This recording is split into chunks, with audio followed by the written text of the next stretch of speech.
Shalom, my friends. Welcome to this week's word study. Today we're going to talk about the fruit of the Ruach. And I know most English Bibles say the fruit, singular, of the Ruach.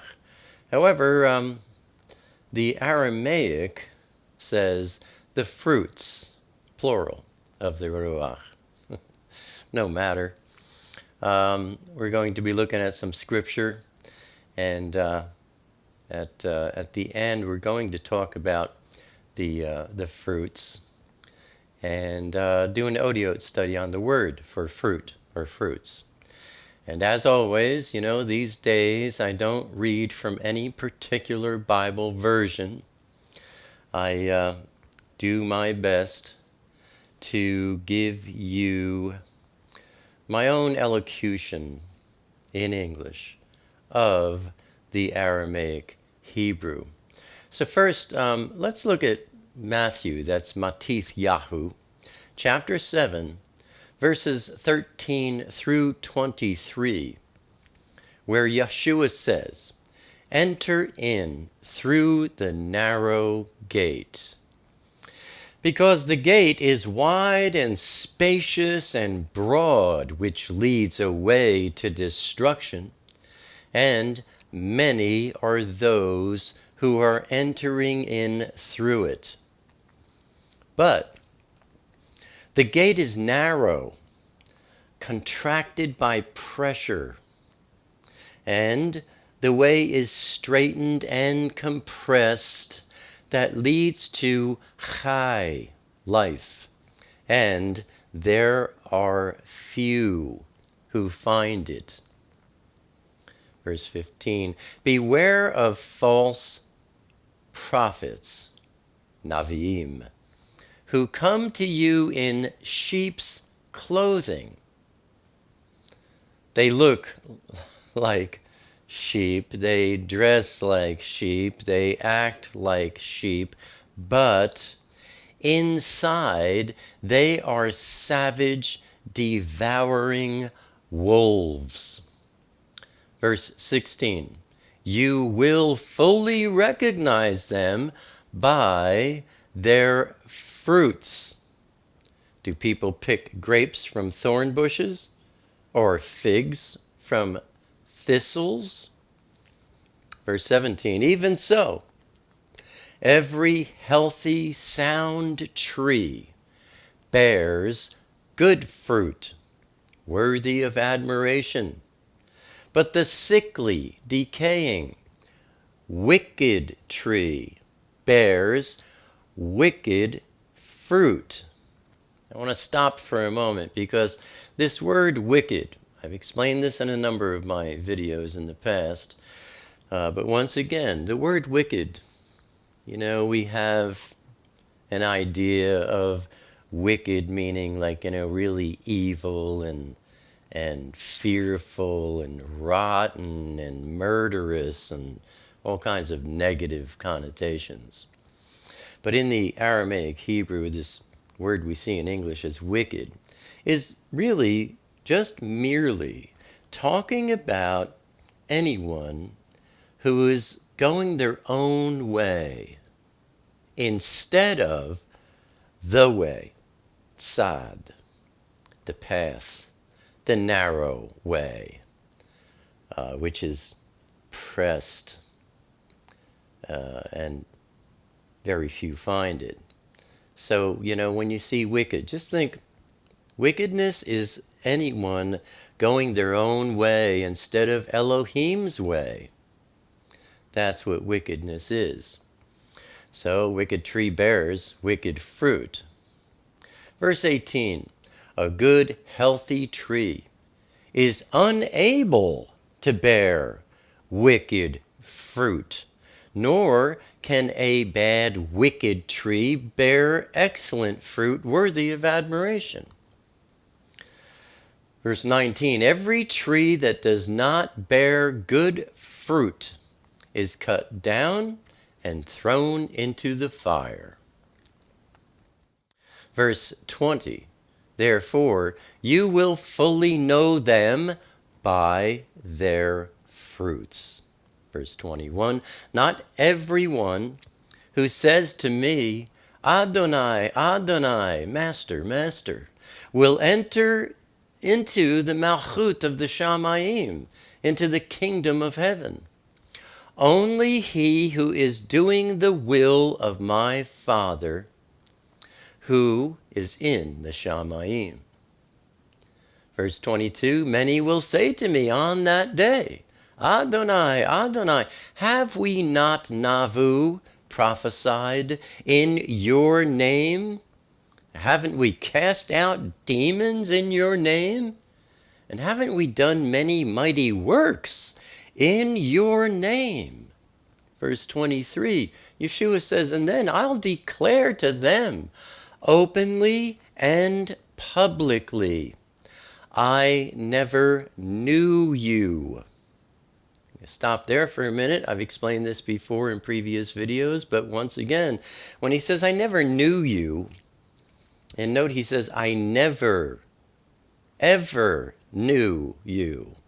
The word there, knew, is the same that we see in Bereshith, Genesis, where it says that Adam knew Eve, and they bore children.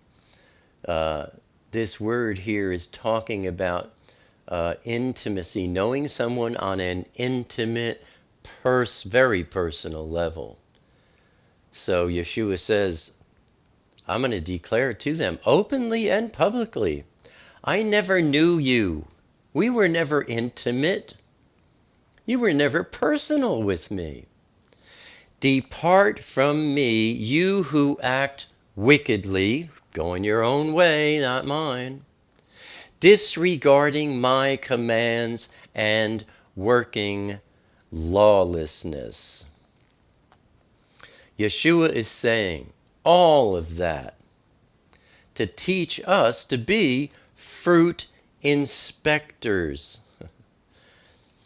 Those who find the narrow path, the way, are those who are bearing good fruit.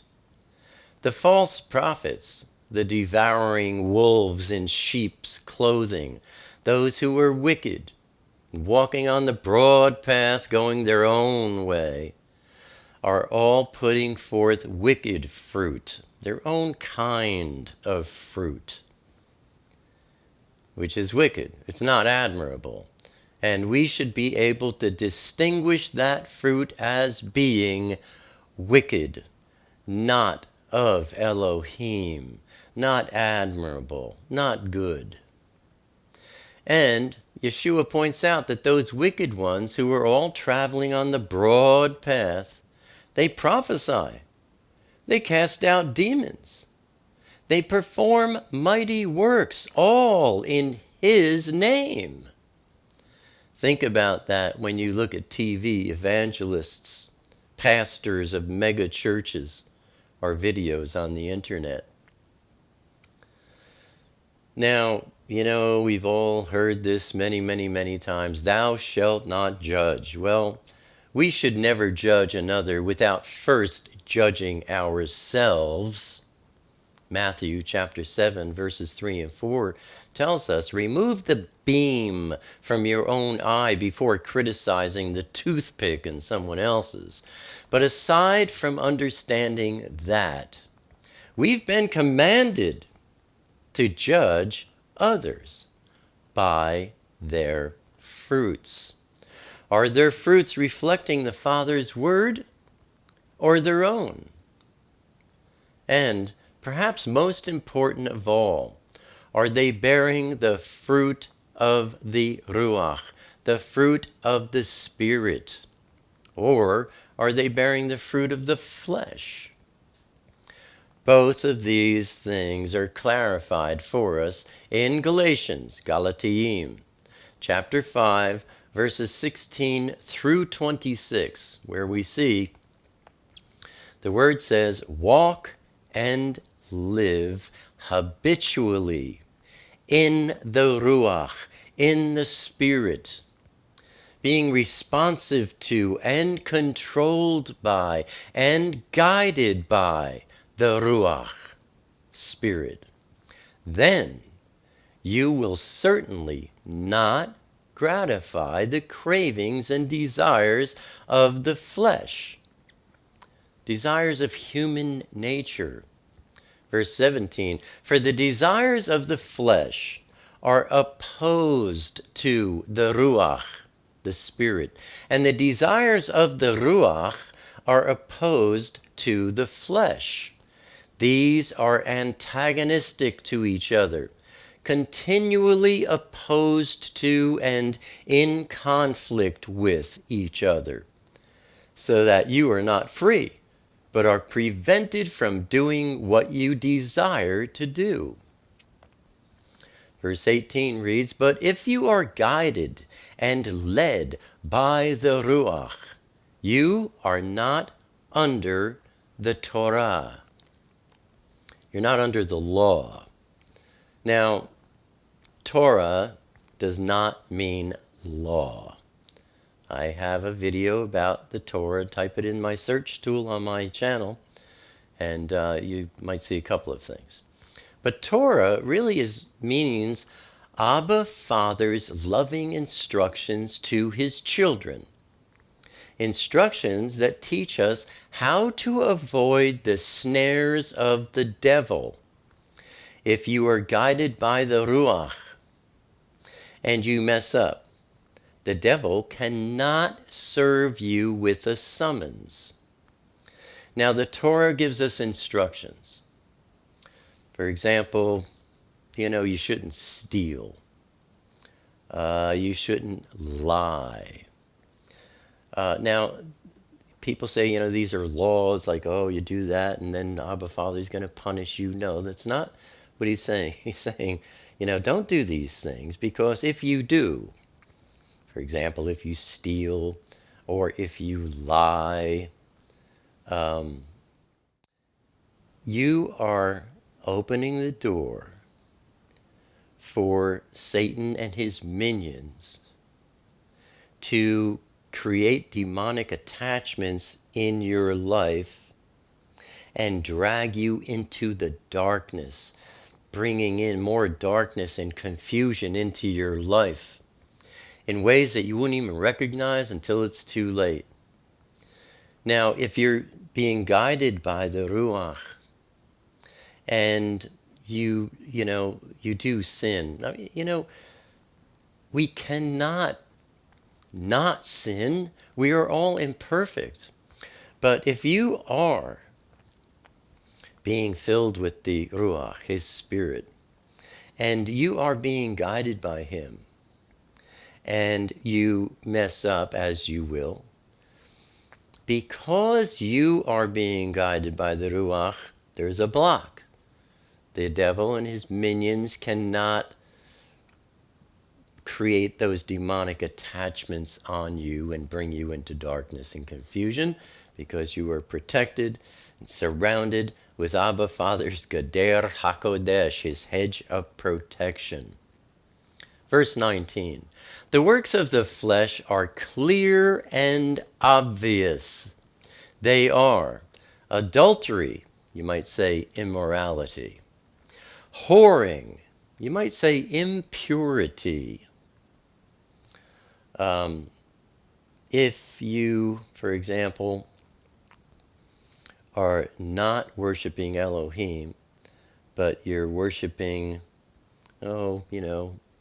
some false deity or money or pornography, you're whoring. You are being impure. You're being unkodesh, not dedicated to Elohim. And then there's uncleanness, you might say, indecency. In verse 20, we see idolatry. That's worshiping anything other than Elohim, or putting anything other than Elohim first in your life. And we see sorcery.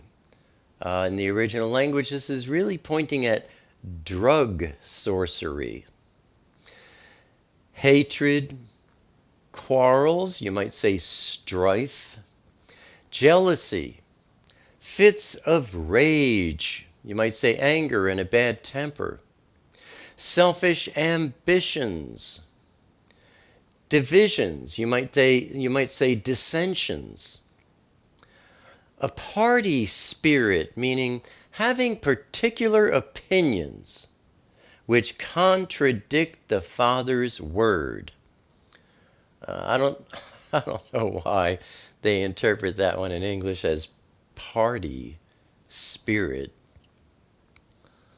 I don't know. What it really is talking about is having particular opinions that contradict Abba Father's word. Then in verse 21 we see envy, murders, drunkenness, wild parties, and the like of which I warn you beforehand, just as I did before, that those who do such things shall not inherit the Malchut, the kingdom of Elohim. Verse 22, but the fruit of the Ruach, the work which his presence within accomplishes, is, now here are the fruits: love, joy, peace, patience, kindness, goodness, trustworthiness, gentleness, and self-control. There are 9 elements to the fruit, or there are 9 fruits. I believe that these are in this particular order for a reason. There's no, in the Hebrew they have a saying that coincidence is not a kosher word. First we have love.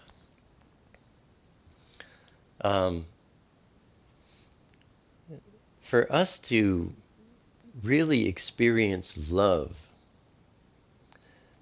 it's only done by the work of the Ruach indwelling in us.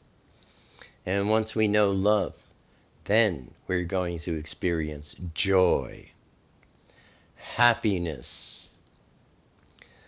Then once we know those 2 things, then we are going to start experiencing peace, shalom, wholeness,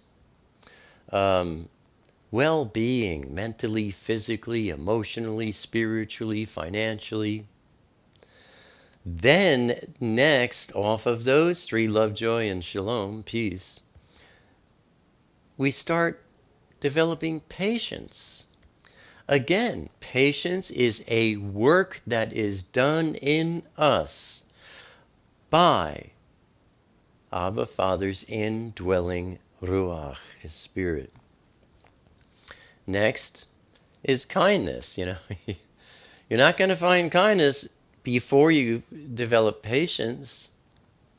After kindness, goodness.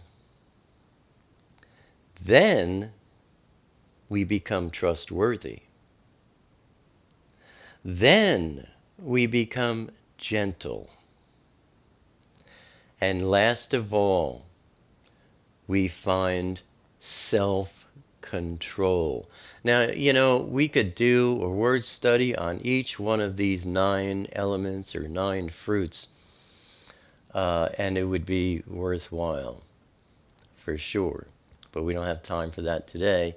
But, I've always, it's always really stood out to me that self-control is the last one here. And to know, this is my way of thinking, for me to know if I really have the indwelling Ruach filling up in me, doing his complete work in me, I'll know that when I see that I have self-control. Something happens, very upsetting, I don't react in the flesh. I control myself. That kind of a thing. And that's something for us to watch in others.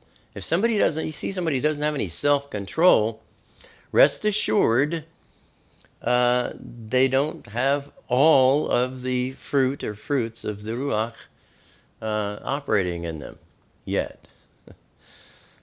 Or maybe not at all. Yeshua goes on saying, against such, or actually, Shaul is writing, and the Ruach is speaking through Shaul, saying, against such, those 9 elements that we just mentioned, there is no Torah. In other words, if you're operating in these things, then the Father's loving instructions that help to keep you away from the snares of the devil and from demonic strongholds going on in your life can't happen. Can't happen. If you're being loving, you're being gentle, you're being kind, if you're being trustworthy, if you have self-control, then there is no Torah, because the devil can't attack any of these. When these elements are operating, the devil can't attack. It reminds me, I think I might have been around 9 years old, 10 years old, and I was having a fight with one of my sisters. I had 5 older sisters. My mom had triplets. And I was having a fight with my sister, Patty, one of the triplets, the firstborn of the triplets. Man, it was getting heated, and she was like really, angry with me. And, when those things are going on, man, the demons come around. They're like, yeah, let's get a real... They love hatred and anger and violence. She expressed, all this anger and stuff towards me. And I just looked right back at her. And I expressed the fruit of the Ruach. I looked right in her eyes. I says, Patty, I don't want to fight with you. I love you. I wish I could play a video of that moment. Like, if you could see the look on her face. I mean, bam, it defeated everything, all the warfare the demons were trying to stir up. Her face just changed. The color of her face changed. Her eyes welled up with tears. And she said, I love you too. Against such things, love, gentleness, patience, self-control. I controlled myself. I didn't get, it's like, oh, you're going to...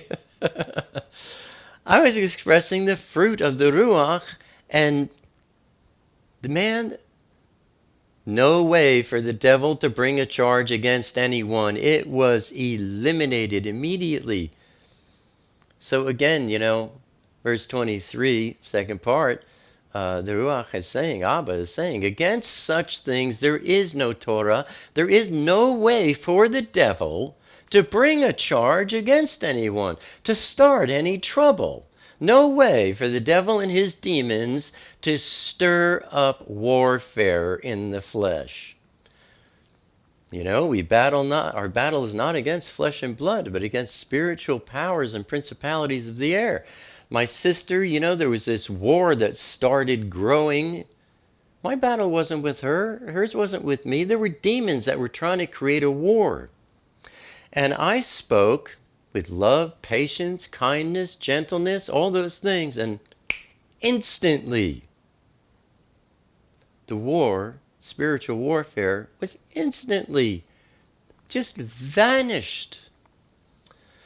Verse 24, and those who belong to Mashiach, Messiah, have impaled the flesh with its passions and appetites and desires.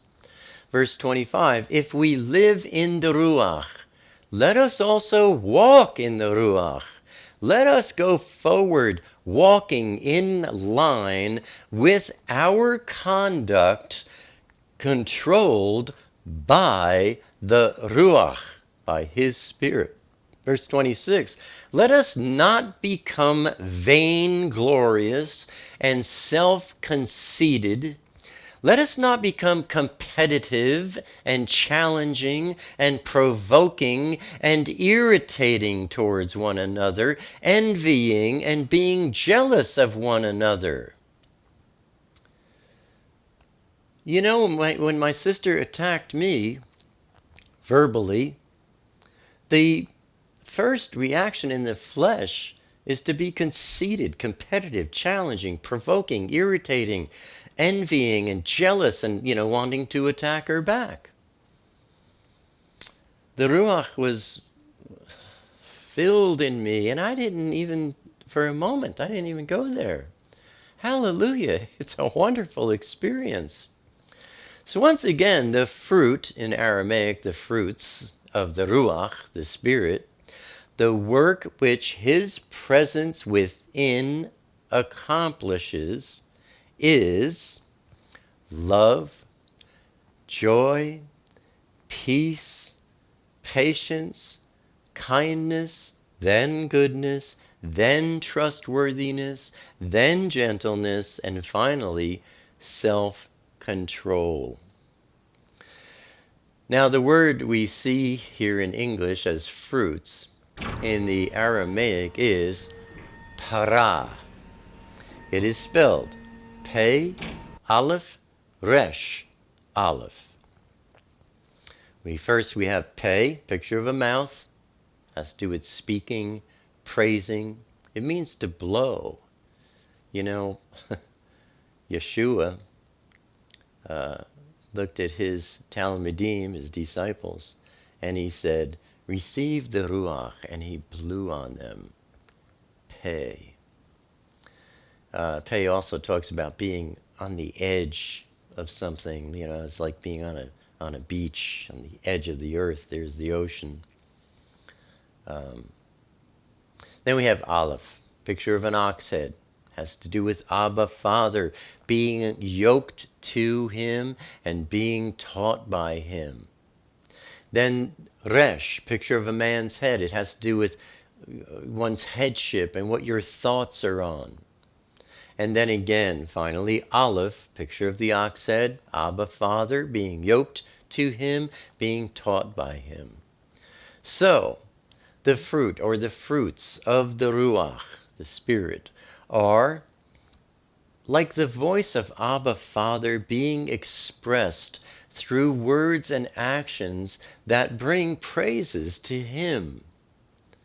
They are the mark of those who are yoked to Him and taught by Him. Those who fully recognize Him as their headship, not themselves, not anyone else, and whose thoughts are filled by His thoughts and by His word, because they are yoked to Him and taught by Him. So, that's our study for this week, my friends. What is the fruit or the fruits of the Ruach? It's the expression of what is happening by His indwelling Ruach being in us and growing in us. We start expressing those 9 fruits, if you will. And we are commanded by Yeshua to judge others by their fruits. Are they displaying? Are they speaking? Do their actions reveal the fruit of the Ruach or the fruit of the flesh? Learn to look at others and see what's going on.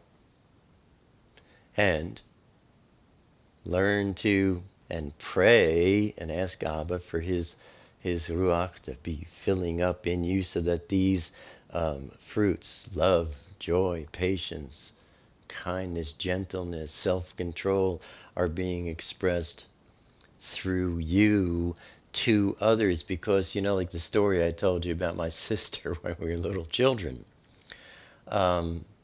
When I expressed the fruit of the Ruach, it immediately changed her. She immediately stopped expressing the fruits of the flesh, anger and violence and all that. Immediately.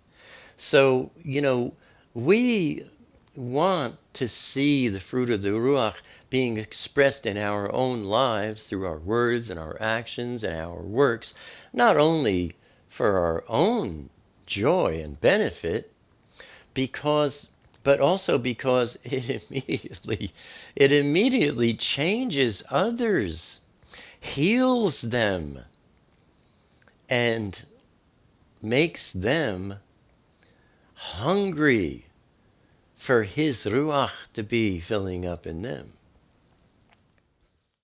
As always, my friends, I hope and I pray that this study is a beracha to you and to yours. And Abba willing, I'll see you here again next week. Until then, shalom, my friends.